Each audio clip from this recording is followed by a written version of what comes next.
Hello, good morning, and welcome to episode 15 of Nebula Quest. I am Noden, your host, as always. So, you may be able to tell that my voice sounds slightly different, and that's because I'm very sick. So, I don't have a lot of energy, don't have a lot of voice. My voice keeps coming and going, and yeah. I'm feeling actually a little bit better today than I have been.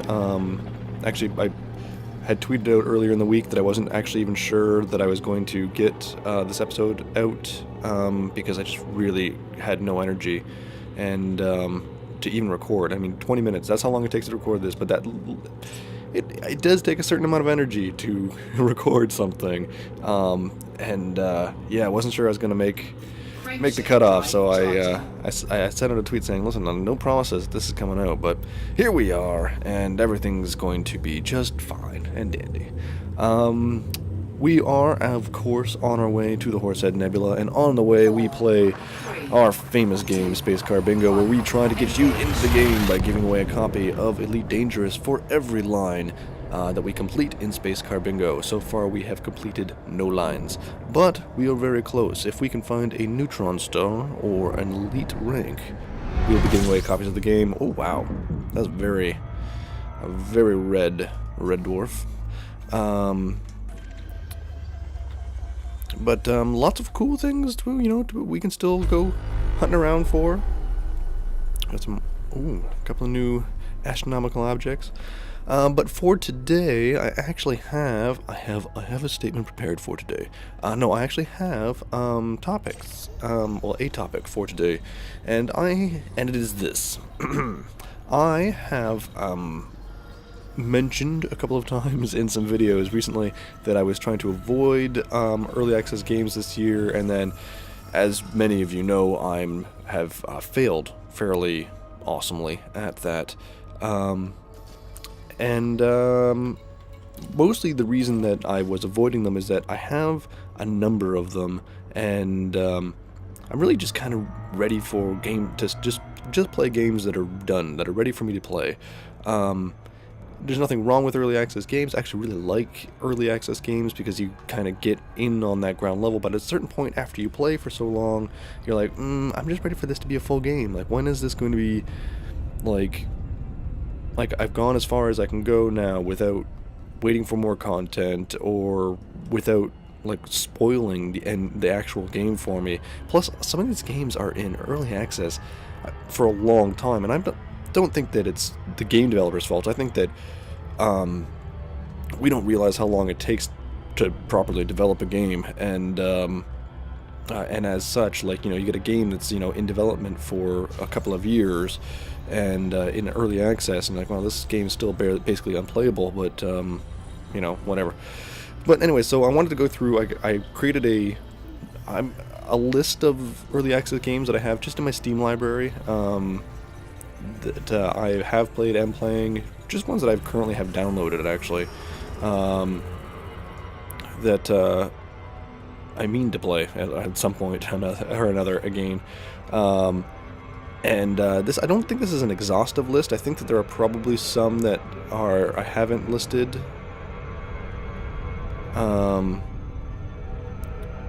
But I didn't put a lot of effort to make sure I had every single one of them as well, is what I guess what I'm saying.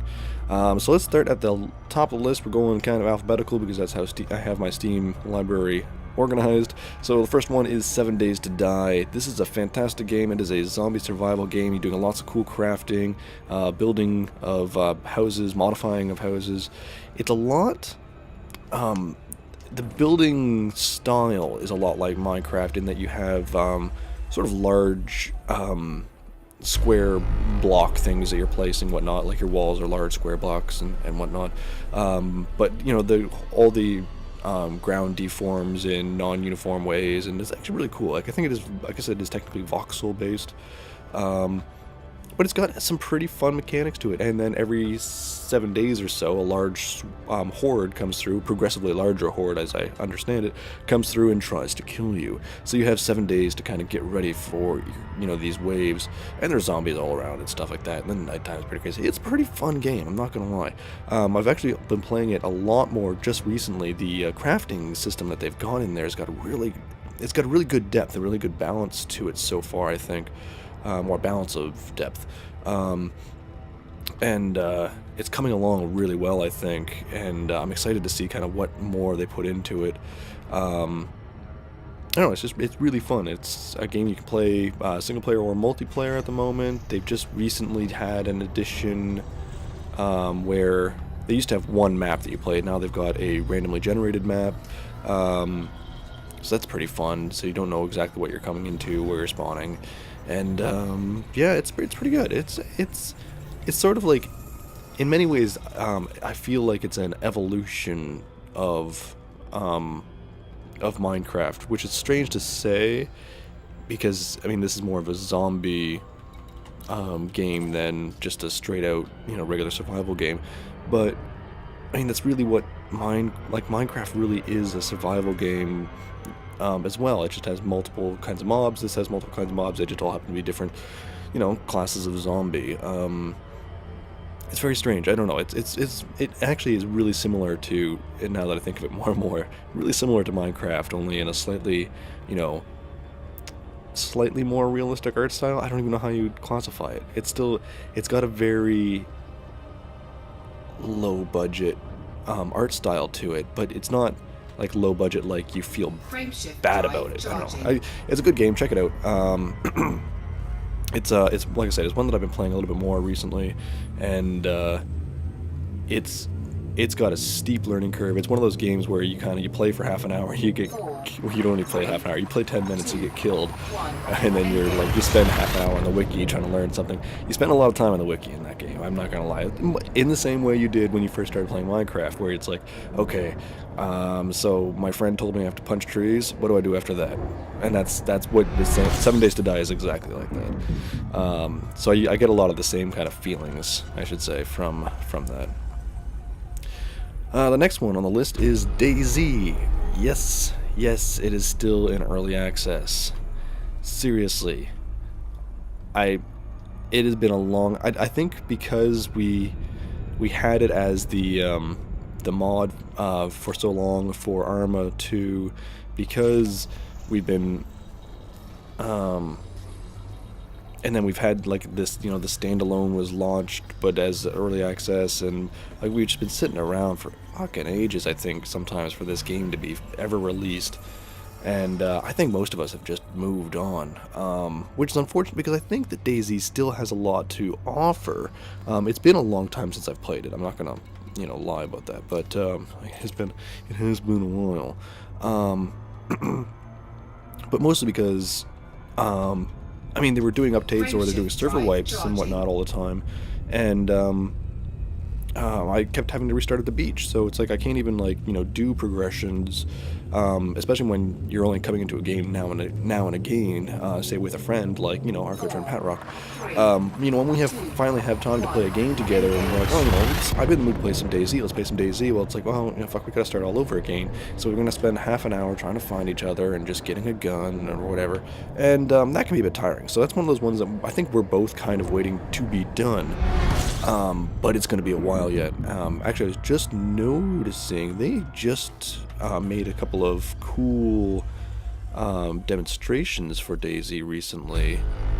One of them was they've got a new horde mechanic or will have a new horde mechanic for DayZ, which is sort of, again, we're going to use Minecraft as an example a lot, it seems.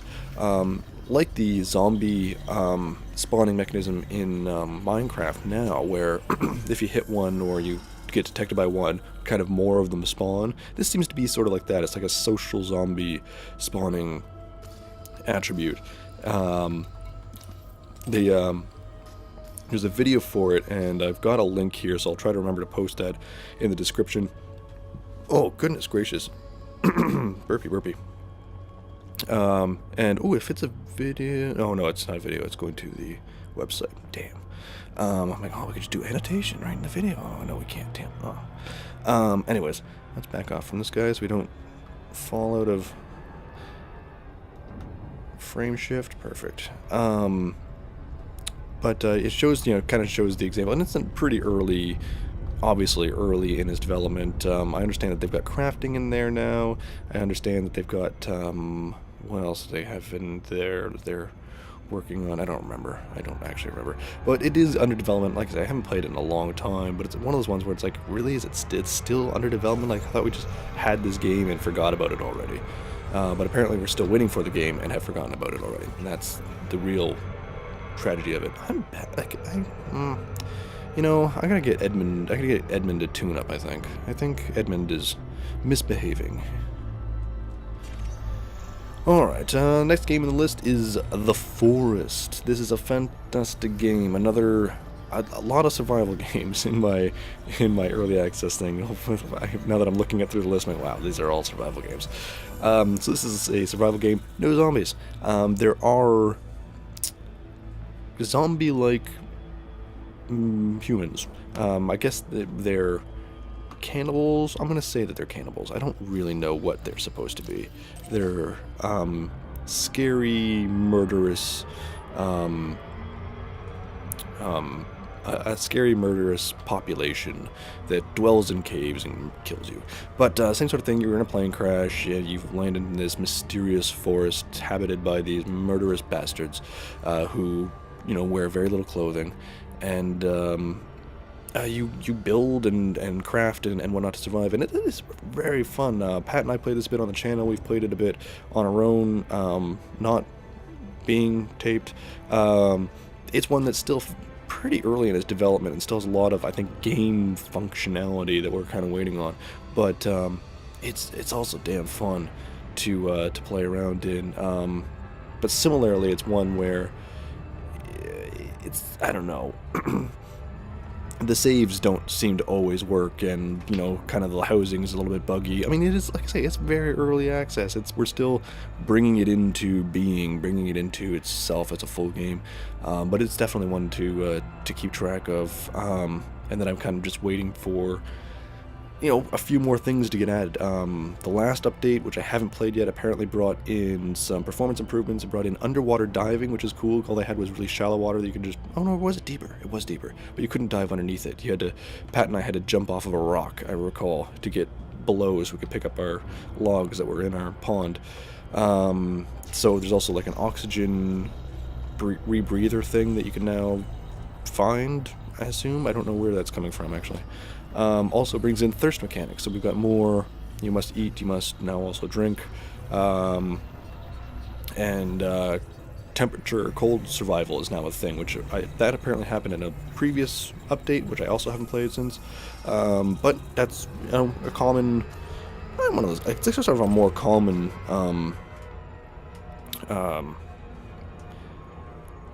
what is that? What would you call that?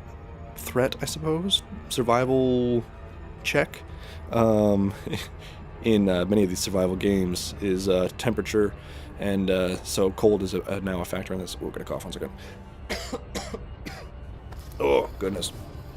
Oh, hot lemon saved me. I would be lost without a hot lemon right now. Oh, next game on the list is Kerbal Space Program, quite possibly the best in development game since Minecraft.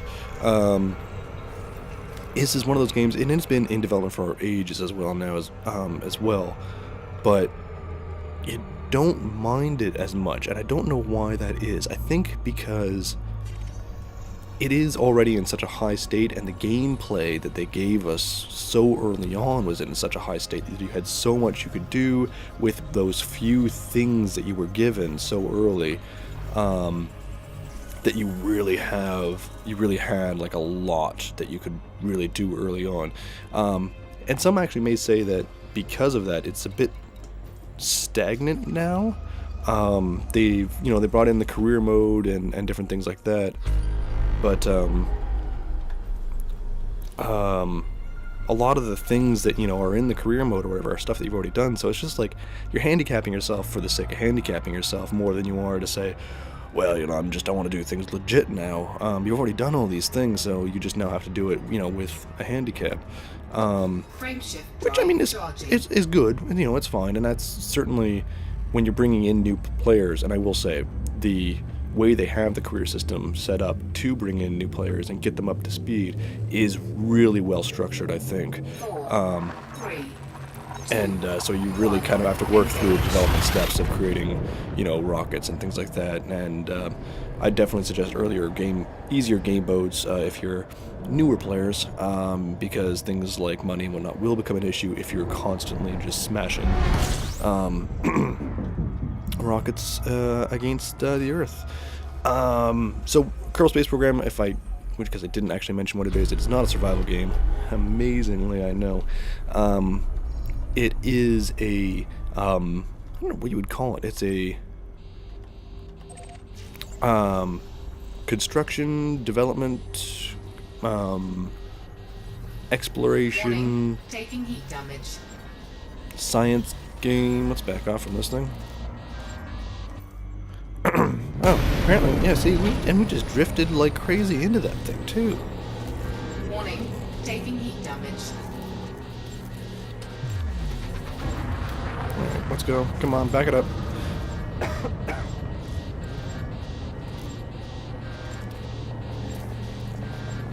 Come on, frame shift drive. Yes, I noticed. If we could just go a little bit faster, I'd be much happier.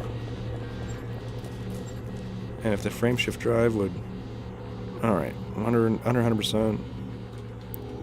Okay, let's just slow it down. Let's point back towards the sun here so we can at least do our exploration. Oh, I need my drink.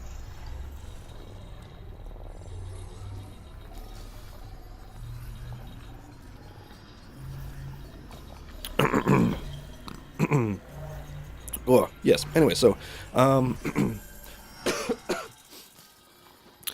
you're basically an engineer, as it were, for a program in Kerbal Space Program. You are an engineer for a space program, much like NASA, for this race of beings known as Kerbals, and you build rockets from a catalog of parts, which expands as you progress in the career, and you try to get them through the Kerbal star system, and out exploring and whatnot, and it's terribly fun. Like I say, it may have stagnated just a little bit. We're at the point now where it's like career mode is out. They're kind of adding, bits and pieces here and there, getting us closer to what might be an actual release of a game. Oh, come on. Really? Yes, yeah. Like, escaping from where? 1. Engage.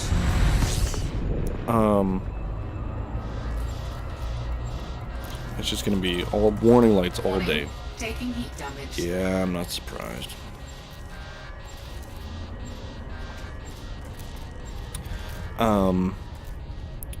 But it's amazingly fun regardless. If you haven't played it before, definitely check it out. It is an amazing learning learning tool as well. It teaches you all about orbital mechanics and things like that.